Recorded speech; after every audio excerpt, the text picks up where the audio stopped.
My name is Oberfeldwebel Klaus Zimmermann.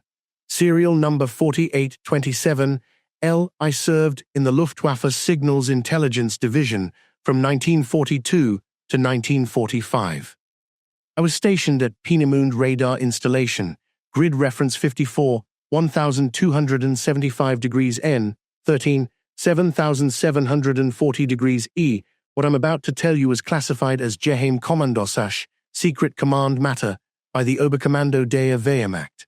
According to official records, the events of November 1944 never occurred. The radar logs from that month were destroyed. My entire unit was reassigned to separate fronts within 72 hours of the incident. We were ordered never to speak of it. Most of us didn't survive the war. I'm one of 3 left, and I'm breaking my silence because what we detected that night is still up there. I need you to understand something before I continue. I was not a frontline soldier. I never stormed a trench or dropped a bomb. My war was fought in a concrete bunker, staring at a Wurzburg radar screen for 12-hour shifts. My weapon was a pair of headphones and a logbook. We tracked Allied bomber formations. We calculated altitude, speed, heading. We passed coordinates to flak batteries and night fighter squadrons. It was technical, repetitive, cold. And for 2 years, it worked exactly as designed. Until November 14th, 1944. Welcome to Dark Military Files. This is where war becomes dark and unsettling stories. Before we begin, don't forget to subscribe and like the video. Let us know in the comments where you're watching from. Thank you for your support. Now, let's begin. The installation at Peenemünde was not a small outpost. It was one of the most advanced radar facilities in the Third Reich. We had 4 Wurzburg dishes, each 10 meters in diameter, capable of detecting aircraft at ranges exceeding 70 kilometers. We had 2 Freya early warning arrays positioned on the coastal cliffs, providing 360-degree coverage of the Baltic Sea approaches. We had direct communication lines to Luftwaffe 1 Command in Königsberg and to the Heeresversuchsanstalt rocket development facilities 2 kilometers south of our position. Our primary mission was to provide advance warning of Allied air raids targeting the V2 production plants and testing grounds. The British had already bombed us twice, once in August 1943 and again in July 1944. We knew they'd come again. It was only a matter of time. The facility itself was a fortress, reinforced concrete walls 2 meters thick, steel blast doors at every entrance. The radar room was buried 6 meters underground, accessed by a single stairwell that descended from the main operations building. The air inside was recycled through filtration systems. The temperature was kept constant at 16 degrees Celsius to prevent condensation on the equipment. There were no windows, no natural light. Just the glow of the radar scopes and the dim yellow bulbs overhead. A shift partner was Unteroffizier Ernst Holzer, 23 years old, from Heidelberg. He'd been trained as a mathematics teacher before the war, drafted in 1942, and assigned to Signals Intelligence after scoring exceptionally high on the technical aptitude tests. He had a nervous habit of tapping his pencil against the edge of the plotting table when he was stressed. He wore glasses with thick black frames that were always slightly crooked. He was good at his job, precise. Methodical, never missed a contact, never made a calculation error. We worked the night shift together 20:00 to 08:00, 6 nights a week for 11 months. We knew each other's routines. We trusted each other. On the night of November 14th, 1944, the weather was clear. No cloud cover. Moon was 3/4 full, rising at 19:23 local time. Visibility was excellent, which meant the RAF would likely not fly. They preferred overcast conditions for bombing runs. It made interception more difficult. Our shift started quietly. I logged into the system at 19:58, 2 minutes early as always. Holzer arrived at 20:00 exactly, carrying his thermos of ersatz coffee and a notebook. We ran the standard equipment checks. All 4 Wurzburg dishes were operational. Both Freya arrays were green. Radio frequencies were clear. The command net was silent, except for routine position reports from coastal observation posts. We settled into our routine. I monitored Wurzburg dishes W1 and W3, covering the northwest and north sectors. Holzer monitored W2 and W4, covering the northeast and east sectors. Every 15 minutes, We rotated the dishes through a standard sweep pattern, checking for low-altitude contacts that might evade the Freya arrays. The first hour passed without incident. At 21:15, I logged a single contact, a Ju-88 night fighter returning from a patrol mission over the Baltic. Call sign verified. IFF transponder confirmed. I passed the coordinates to the airfield control tower and watched it land safely at 21:22. At 21:34, I detected the first anomaly. It appeared on the Wuersburg dish designated W3, which was pointed northwest at an azimuth of 310 degrees. The contact was at an altitude of 11,800 meters, range 47 kilometers, bearing steady, no deviation, speed approximately 890 kilometers per hour. I called it out to Holzer, contact, bearing 310, altitude 11800, speed 890. Holzer looked up from his logbook, single aircraft. Appears to be strong return, no flutter. Bearings, steady, no deviation. He frowned, that's fast for a bomber. I adjusted the gain on the scope, increasing sensitivity to confirm the reading. The return was strong, clean, solid metallic signature. No flutter, no fade, no atmospheric interference. Could be a Mosquito, I said. The de Havilland Mosquito was a British fast bomber, twin-engine, wooden construction, capable of speeds approaching 650 kilometers per hour at altitude. But 890 kilometers per hour was far beyond its documented capability. That was faster than any operational aircraft we had catalogued. Holzer tapped his pencil against the table. Call it in. I keyed the microphone to the command net. Adler Zentril, this is Peenemünde Station. Single contact, bearing 310, altitude 11800, speed 890. No IFF response. Classification hostile, possible reconnaissance aircraft. The response came back within 10 seconds. The duty officer at Luftwaffe 1 Command. Peenemünde, confirm altitude reading. Confirmed, 11800 meters. There was a pause. I could hear paper rustling in the background. Then, Peenemünde confirmed speed reading. 890 kilometers per hour. Contact is maintaining steady bearing and altitude. Another pause. This one lasted longer. I could hear muffled voices. Someone was consulting with someone else. Then the duty officer came back. Peenemünde, recheck your calibration. That speed is not possible for known Allied aircraft types. I looked at Holzer. He was already pulling the calibration logs from the shelf beneath the plotting table. He flipped through them quickly, checking the timestamps. Equipment was calibrated at 1800, he said quietly. All systems green, no errors logged. I keyed the mic again. Adler Zentril, equipment is calibrated, all systems operational. Contact is confirmed.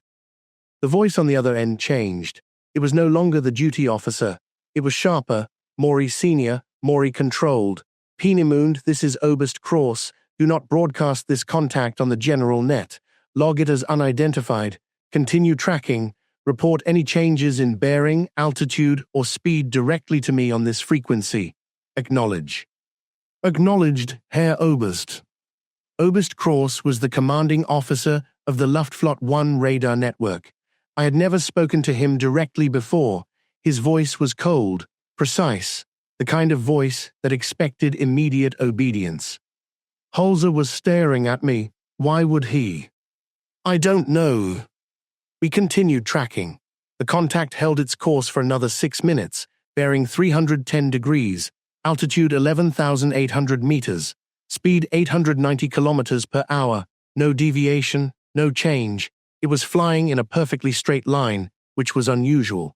Allied bombers rarely flew in straight lines for more than a few minutes. They used evasive maneuvers to avoid flak and fighters. Then, at 21:40, it stopped. Not slowed, not descended, stopped. The radar return remained on the screen, but the range was no longer decreasing. It was stationary. At 11,800 meters altitude, 41 kilometers northwest of our position, the bearing remained 310 degrees. That's not possible, Holzer whispered. I didn't respond. I was watching the screen. The return was still there, strong, solid, unmoving. I checked the azimuth. I checked the elevation angle. I checked the range scale. Everything was correct. The equipment was functioning normally, but the contact was hovering. Aircraft don't hover at 11,800 meters. At 21:43, it began to descend. Not gradually. Not like an aircraft losing altitude in a controlled descent. It dropped 4,000 meters in 11 seconds. I keyed the mic. My hand was shaking slightly. Adler Zentril, contact is descending rapidly. Current altitude 7800. Descent rate approximately 2,000 meters per minute. Krauss responded immediately. Understood. Continue tracking. Do not alert coastal defenses. The descent stopped at 3,200 meters. The contact hovered again. Range still 41 kilometers. Bearing still 310 degrees. It remained stationary for 1 minute and 17 seconds. Then it began moving east, slowly, 80 kilometers per hour. It was no longer behaving like an aircraft. It was behaving like a balloon or a kite caught in a wind current, but the radar return was solid, metallic, not the diffuse signature of a fabric or rubber surface. Holzer was gripping the edge of the table. His pencil had fallen to the floor. Klaus, what is that? I don't know. At 21:50, the contact disappeared. Not gradually, not fading as it moved out of range. Instantly, one moment it was there, clear, solid, unmistakable. The next moment, the screen was empty, just the green glow of the phosphor and the faint static of background noise. I reported it, Krauss acknowledged. He told us to remain on station and to report any further anomalies. Then the line went dead. Holzer and I sat in silence for the next 20 minutes. We didn't speak, we just watched the scopes. I swept W3 through its full range, north, northwest, west. Nothing, no contacts, no anomalies, just empty air. At 22:12, the contact reappeared. Same location, same altitude, same bearing.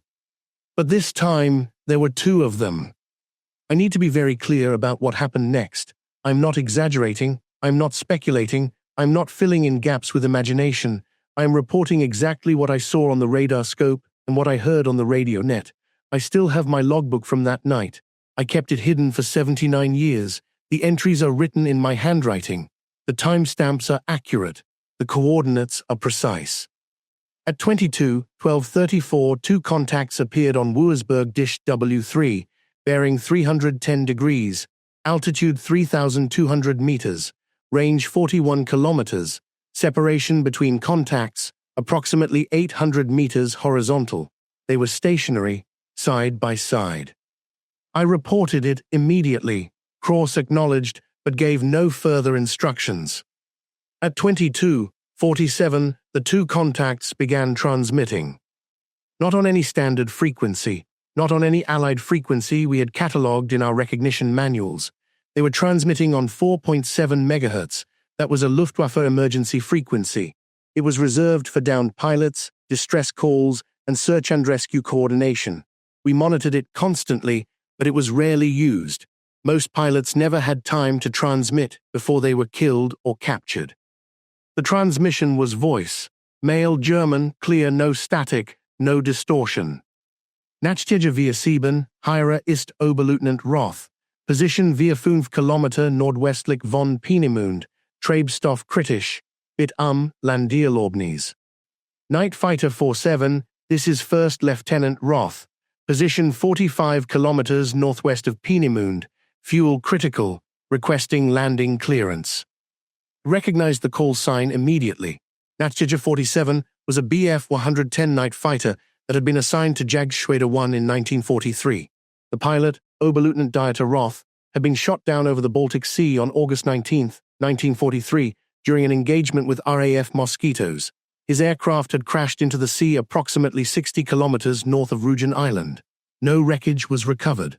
Roth was listed as killed in action. I knew this because I had logged the mission.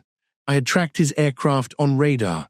I had heard the final radio transmission from his wingman reporting that Roth's plane was on fire and going down. That was 15 months ago. I looked at Holzer. His face was white, his hands were trembling. I keyed the command net. Adler Zentril, we are receiving a voice transmission on 4.7 MHz. Call sign Nachtige via Sieben. Pilot identifies as Oberleutnant Roth. That call sign is listed as destroyed in August 1943. Silence 5 seconds, 10 seconds. Then Peenemünde, do not respond to that transmission. Repeat, do not respond. Continue monitoring. The voice came again. Same tone, same words, exactly the same. Nachtige via Sieben, Hira ist Oberleutnant Roth. Position via 5 Kilometer nordwestlich von Peenemünde. Treibstoff kritisch. Bit Landierlobnis. It was identical, not similar. Identical, the exact same inflection, the exact same pause between words, the exact same breath pattern. It was a recording, or a loop, but it was coming from one of the radar contacts. Holzer reached for the frequency dial. I grabbed his wrist. Don't. Klaus, someone is playing a trick. That's not a trick. The transmission repeated, word for word, perfect repetition, no variation. Then it stopped. For 30 seconds, the frequency was silent. I counted the seconds. Holzer was breathing heavily. I could hear his breath in the confined space of the radar room. Then a new voice came through. Peenemünde Station, Hira ist Hauptmann-Vogel. Wir haben sich Kontakt mit einem unbekannten Objekt. Es folgt uns, mit Anweisungen. Peenemünde Station, this is Captain Vogel. We have visual contact with an unknown object. It is following us, requesting instructions. Hauptmann Werner Vogel. I knew that name too. He had commanded Flak Battery 217, a mobile anti-aircraft battery stationed near Rostock. His unit had been overrun by Soviet forces during the October 1944 offensive in East Prussia. Vogel was listed as missing, presumed dead. His unit had been wiped out. No survivors reported. That was 4 weeks ago. I didn't report it this time, I just listened. Es ist nicht Britisch, es ist nicht Sowjetisch, es bewegt sich nicht wie ein Flugzeug, wir können es nicht abschütteln. It is not British, it is not Soviet, it does not move like an aircraft, we cannot shake it. Holzer was gripping the edge of the table so hard his knuckles were bone white. His breathing was rapid, shallow. The voice continued. Peenemünde kunt ihr uns hören, bit antwortet, wir brauchen Hilfe, es kommt näher, es macht keinen Lärm, es hat kein Lichter, aber es ist da, es ist direkt hinter uns, bit. Peenemünde, can you hear us? Please respond, we need help, it is getting closer. It makes no sound, it has no lights, but it is there, it is directly behind us, please. Then static. Then nothing. The radar contacts remained on the screen, stationary, 3,200 meters altitude, 41 kilometers northwest, 2 contacts, 800 meters apart. I looked at the clock, 22:49. Holzer stood up, his chair scraped against the concrete floor. I need to. Sit down. Klaus, that was. Sit down. He sat, he picked up his pencil, he stared at it, he set it down, he picked it up again. At 22:53, the transmissions started again. This time they were overlapping, multiple voices, German, Russian, English, all on the same frequency, all talking at once. Mayday, Mayday, this is RAF Lancaster Charlie 79er, we are going down. Hira ist Feldwebel Schmidt, wir sind Abgeschnitten, kein Munition. Soviet ground control, this is Red Squadron, we have encountered. Hilfbit, wir sehen es ist direkt über uns. Emergency, emergency, all stations, unknown contact bearing. The voices were panicked, desperate, overlapping so rapidly I couldn't distinguish individual words, just fragments, just terror. Then they stopped. All at once. Silence. At 23, 03, Oberst Krauss entered the radar room. He didn't knock, he just walked in. The steel door opened with a heavy clang. He was accompanied by two officers I didn't recognize. One wore the black uniform and silver insignia of the SS Sicherheitsdienst, the SS Security Service. The other wore a standard Wehrmacht uniform, but with no rank insignia, no unit designation, no medals, just a blank tunic. Krauss looked at me. His face was expressionless. "Show me the logs." I handed him the radar log. He scanned it. His eyes moved quickly down the page. Then he handed it to the man with no insignia. That man took the logbook, tore the pages out, not carefully, just ripped them straight out of the binding, and placed them in a leather briefcase. "Unteroffizier Holzer," Krauss said. His voice was flat. "You are relieved of duty. Report to the administration building immediately. You will be issued new orders." Holzer stood. He looked at me. His eyes were wide. His mouth opened slightly, as if he wanted to say something. I said nothing. He left. The door closed behind him with a heavy metallic thud. Krauss turned to me. "Oberfeldwebel Zimmermann, you will remain on duty. You will continue tracking the contacts. You will not transmit. You will not respond to any further radio signals on any frequency. You will report directly to me. Do you understand?" "Jawohl, Herr Oberst." The two other officers remained in the room. They stood behind me, one on each side, not speaking, just watching the screen. I could feel their presence. The air in the room felt heavier, colder. At 23:47, the contacts moved again. They descended rapidly, 3,200 meters to 800 meters in less than 20 seconds. Then they began moving south, directly toward Peenemünde. Speed, 120 kilometers per hour, steady bearing, no deviation. I reported it. Krauss didn't respond. He just watched the screen over my shoulder. I could hear his breathing, slow, controlled. The contacts crossed the coastline at 23:54. They were now over land. Range, 18 kilometers.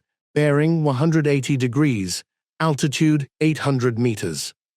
At 00:04, they crossed the Peenemünde facility perimeter fence. They were now directly above us, 800 meters altitude, both contacts, stationary, hovering. I looked up at the ceiling, as if I could see through 6 meters of reinforced concrete, as if I could see them. The man with no insignia leaned forward. He pressed a button on the console. A red light illuminated. I didn't know what it did. It wasn't part of the standard equipment. The radio frequency activated again. This time it was my voice. Adlerzentrale hier ist Peenemünde Station. Kontakt bestätigt. Zwei Objekt. Herhech 100 Meter. Direkt über unsere Position. Sie bewegen sich nicht. Sie warten. Adlerzentrale, this is Peenemünde Station. Contact confirmed. 2 objects. Altitude 800 meters, directly above our position. They are not moving, they are waiting. But I hadn't spoken. I was sitting in my chair, my hands were on the table, my microphone was off. The switch was in the down position, I could see it, I was looking at it. The man with no insignia leaned forward. He pressed the button again, the transmission cut out. Krauss turned to me slowly, his eyes were cold. "Did you transmit that?" "No, Herr Oberst." "Are you certain?" "Yes, Herr Oberst." He stared at me for a long moment. Then he turned to the man with no insignia. They spoke in low voices. I couldn't hear what they said. The SS officer remained silent. He was watching me, not the screen me. At 00:17, my voice came through the speakers again. "Sie können uns hören. Sie wissen, dass wir hier sind. Sie haben schon immer gewusst." They can hear us. They know we are here. They have always known. I looked at Krauss. Herr Oberst, I did not. Silence. The transmission continued. "Es ist zu spät, Klaus. Du hättest nicht hinsehen sollen." "It is too late, Klaus. You should not have looked." "My name, it used my name." Holzer's voice came next. "Klaus, wo bin ich? Ich kann das Gebiet nicht finden. All sieht gleich aus. Klaus, warum antwortest du nicht? Klaus, where am I? I cannot find the building. Everything looks the same. Klaus, why don't you answer? I stood up, the chair fell backward. What is this? What is happening? Krauss grabbed my shoulder. His grip was iron. Sit down, do not leave this room. That's Holzer's voice. Sit down. I sat, my hands were shaking. I pressed them flat against the table. At 00:34, the contacts began to ascend. Slowly at first, 800 meters, 1,200 meters, 2,000 meters, then faster, 5,000 meters, 10,000 meters, 12,400 meters. Then they leveled off. They remained at 12,400 meters for 3 minutes. Then they vanished. Instantly, both of them, no fade, no movement, just gone. Krauss exhaled slowly. He turned to me. His face was gray. He looked older than he had an hour ago.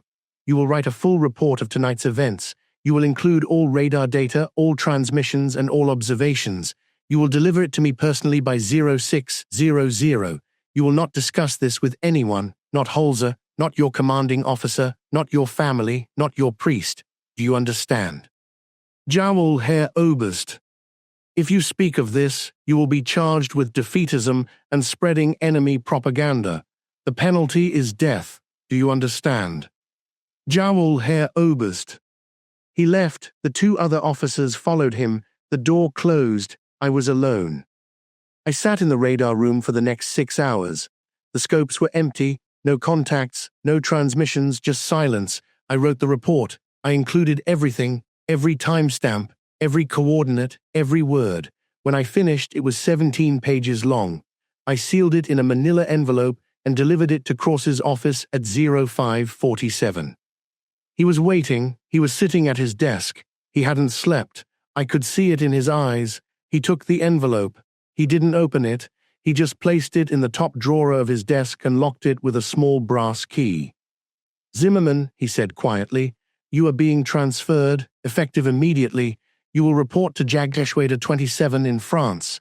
Your orders are being prepared now. You will leave tonight. 20:00. A transport will take you to the airfield. Herr Oberst, I don't understand. You don't need to understand. You need to follow orders. What about Holzer? Unteroffizier Holzer is no longer your concern. Where is he? Krauss stood. He walked to the window. He looked out at the grey morning sky. He did not report to the administration building. A search was conducted. He was found at 04:15. Found where? In the forest, 3 kilometers north of the installation. He was walking in circles. When the patrol approached him, he did not respond.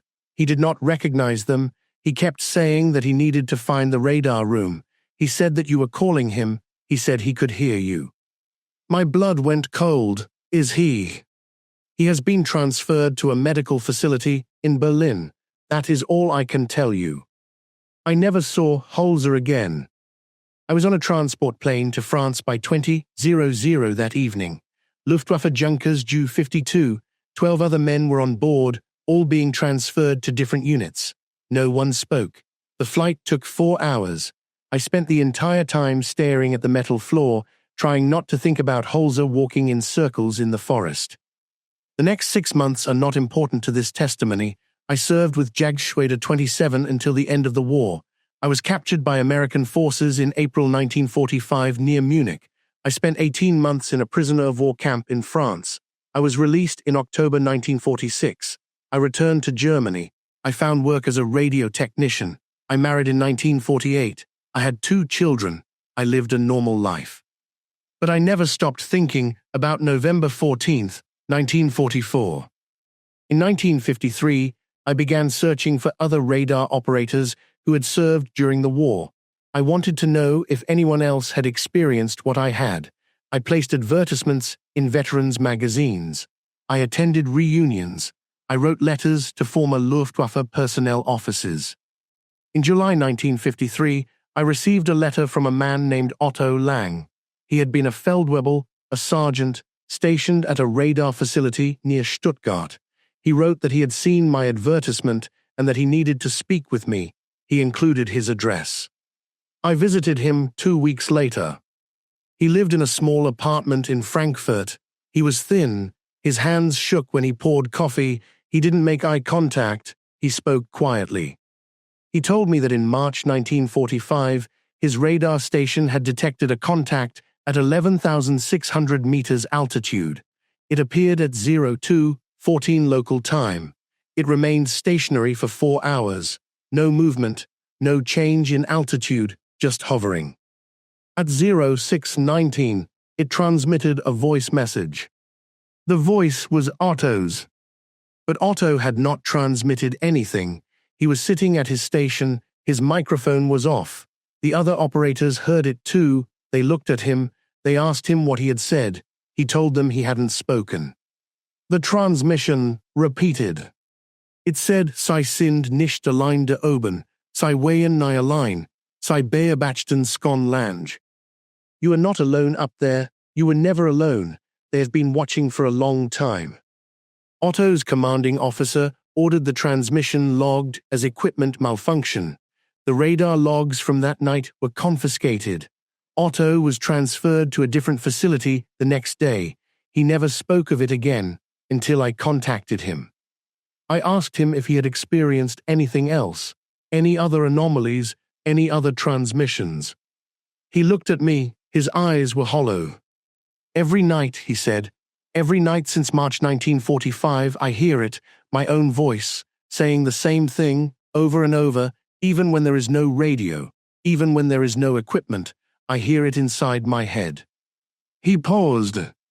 "Zimmermann, I need to ask you something, and I need you to be honest with me." "Of course. Do you remember leaving Peenemünde?" The question caught me off guard. "Yes, I was transferred to France." "Do you remember the flight?" "Yes, Junkers Ju 52, 4 hours." "Do you remember arriving in France?" I hesitated. "Yes." "What do you remember?" I tried to think. I remembered the transport plane. I remembered the other men. I remembered landing. I remembered. I couldn't remember. I remembered being assigned to Jagdgeschwader 27. I remembered the airfield. I remembered the barracks. But I couldn't remember the first day. I couldn't remember reporting to the commanding officer. I couldn't remember the faces of the men in my unit. "Zimmermann," Otto said quietly, "I don't remember leaving Stuttgart either. I remember the order. I remember packing my belongings, but I don't remember the journey. I don't remember arriving at the new facility. It's like there's a gap, a blank space." We sat in silence for several minutes. Then Otto said, "I'm leaving Germany. I have family in Argentina. I'm emigrating next month. I can't stay here. I can't keep hearing it." "Does it help?" I asked, "leaving?" "I don't know, but I have to try." That was the last time I saw Otto Lang. He left Germany in August 1953. I received one letter from him in December of that year. He wrote that he had arrived safely in Buenos Aires.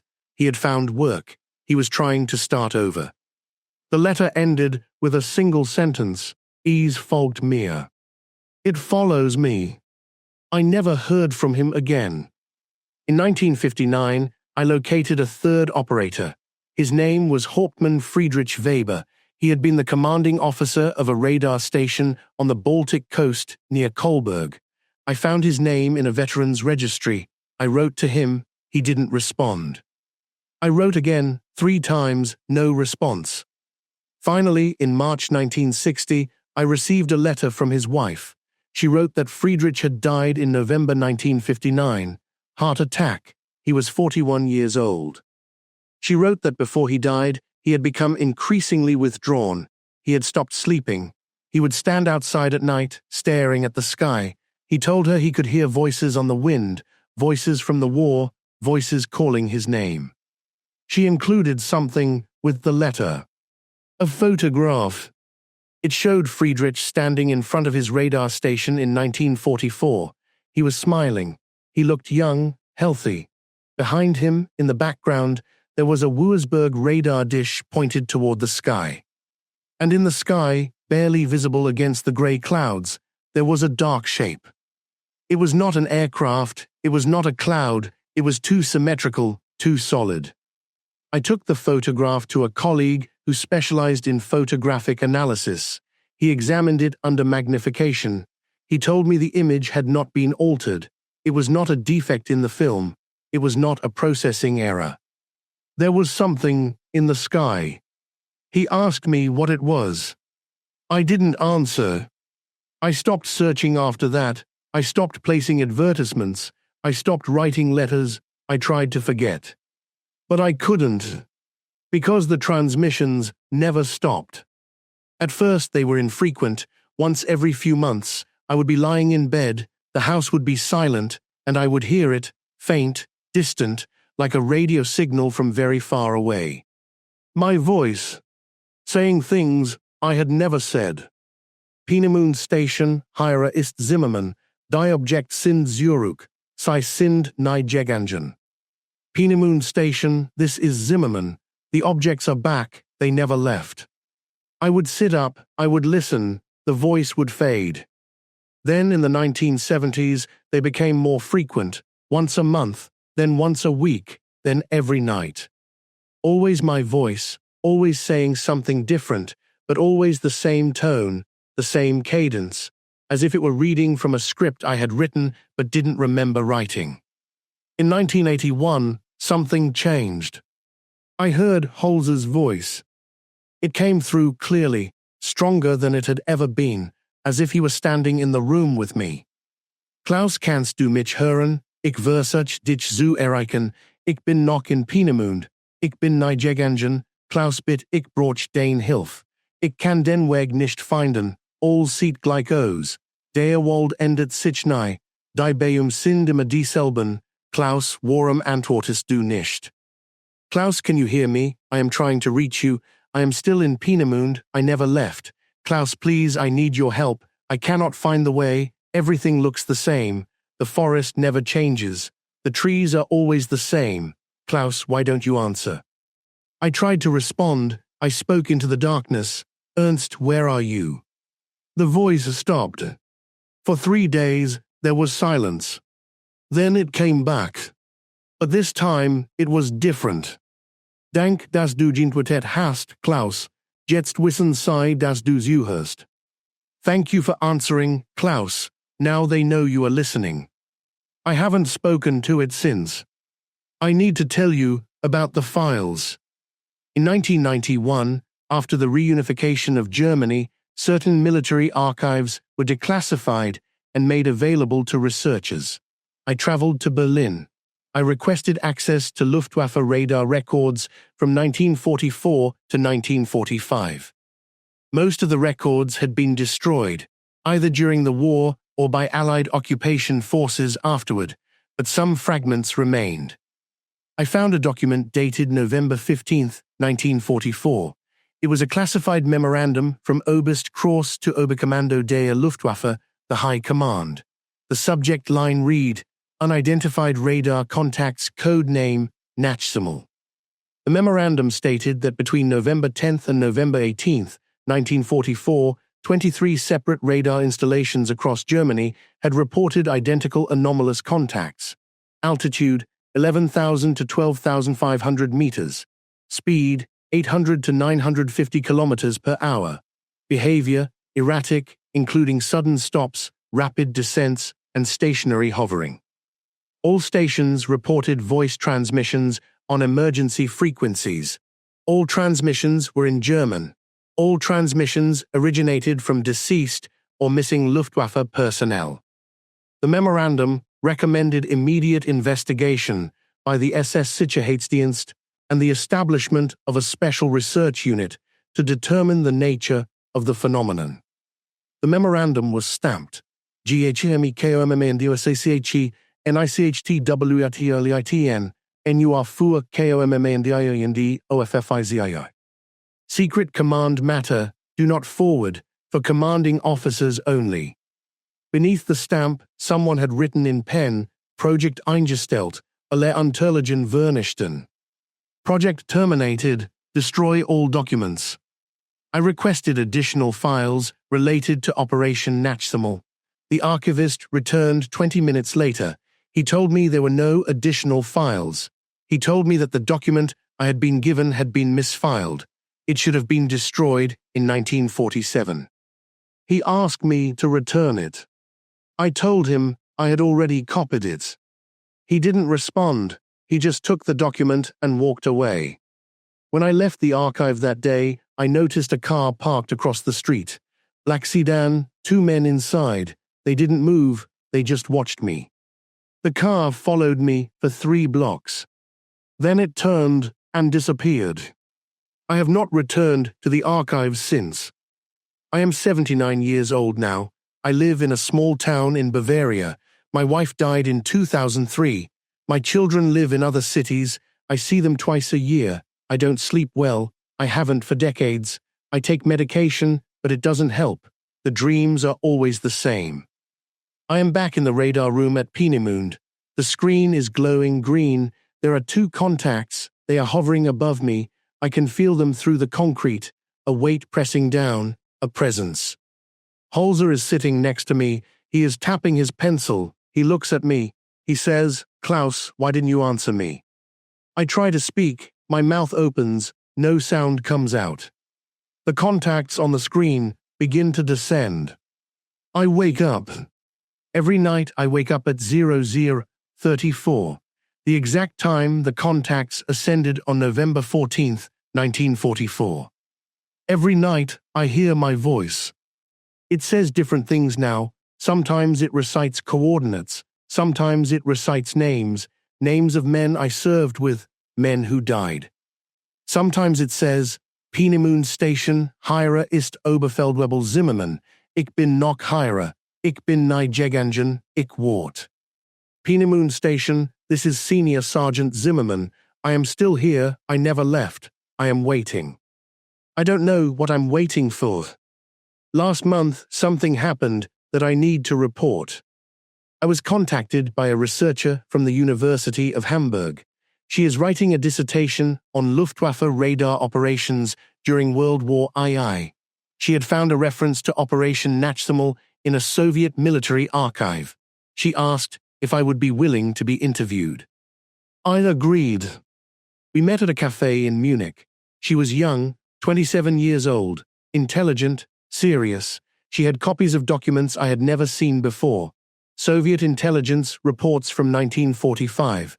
They described radar contacts detected by Red Army installations in East Prussia during the final months of the war. The descriptions matched what I had seen at Peenemünde. She asked me if I had experienced anything unusual during my service. I told her everything. She listened, she took notes, she didn't interrupt. When I finished, she set down her pen. Herr Zimmermann, she said carefully, have you heard of the Hestelen lights?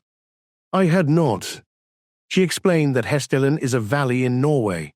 Since the 1930s, residents have reported seeing unexplained lights in the sky, balls of light, hovering, moving in impossible patterns.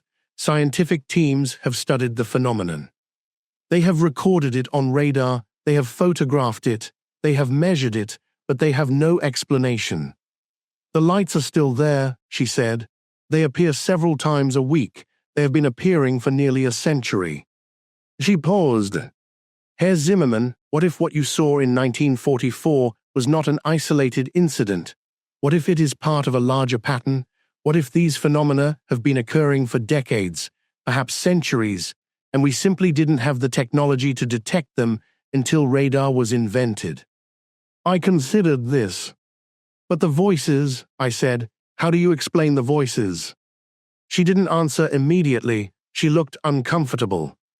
There are theories, she said finally, in parapsychology, in quantum physics, theories about consciousness, about information being stored in electromagnetic fields, about the possibility of imprints. Imprints. Residual information, like a recording, embedded in the environment, triggered under certain conditions. You think the voices are recordings? I think it's possible. But they use names, they respond to context. Recordings don't do that. She looked away. No, they don't. We sat in silence. Then she said, "Herr Zimmermann, would you be willing to undergo a medical evaluation, neurological tests, brain scans we could rule out?" I am not insane. I didn't say. And I am not the only one who experienced this. Other operators reported the same thing. Otto Lang, Friedrich Weber, men who had no connection to each other, men who served at different stations hundreds of kilometers apart. She nodded slowly. I believe you. Then what do you think it is? She closed her notebook. She looked at me directly. I think something is in the upper atmosphere. I think it has been there for a very long time. I think it uses electromagnetic radiation to communicate or to probe. And I think radar technology in the 1940s was the first time in human history that we had the ability to detect it. But by detecting it, we also made ourselves visible to it. Visible. Radar is not passive. It emits energy. It sends signals into the sky, and those signals can be received, analyzed, responded to. I felt cold. You're saying we attracted it. I'm saying we announced ourselves. And the voices. I don't know, perhaps it was trying to communicate in a way we would understand. Perhaps it was analyzing our transmissions and reflecting them back to us. Or perhaps, she stopped. Perhaps what? She hesitated. Then, perhaps it was showing us what it had already learned. I am recording this testimony because I need someone to know. I need someone to understand that what happened at Peenemünde was real. It was not a malfunction. It was not a hallucination. It was not propaganda. 23 radar stations detected the same phenomenon. All of them reported voice transmissions from dead men. All of the stations were ordered to destroy their records.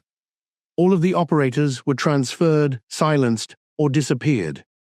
I don't know what we detected in November 1944. I don't know if it was a weapon. I don't know if it was a natural phenomenon. I don't know if it was something else. But I know three things with absolute certainty. First, it is still there.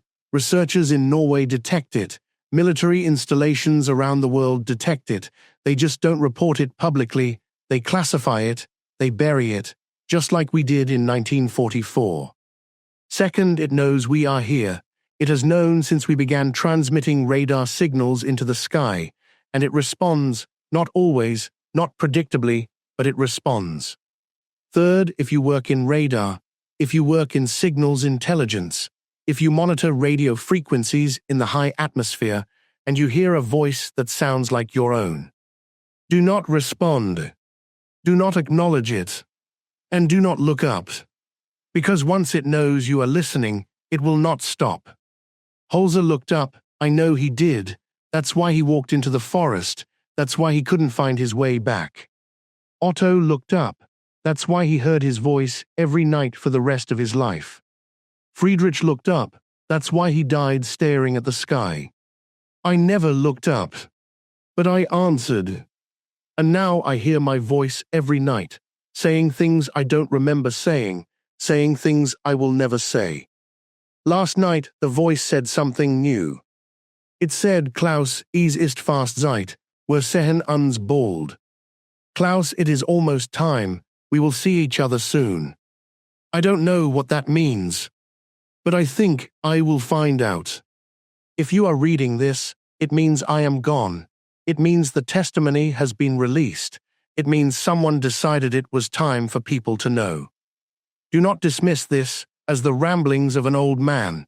Do not dismiss this as fantasy or delusion. Check the records, check the archives, ask the researchers in Norway, ask the radar operators at military installations, ask them what they detect, ask them what they hear. They won't tell you, they are not allowed to tell you. But they know. And now you know. Operation Nachthemal was real. It is still real. And it is waiting for you to look up. 14 days after Klaus Zimmermann's death, radar installations in Germany, Norway, and Poland detected multiple contacts at altitudes between 11,000 and 12,500 meters. The contacts remained stationary for approximately 4 hours before ascending and disappearing.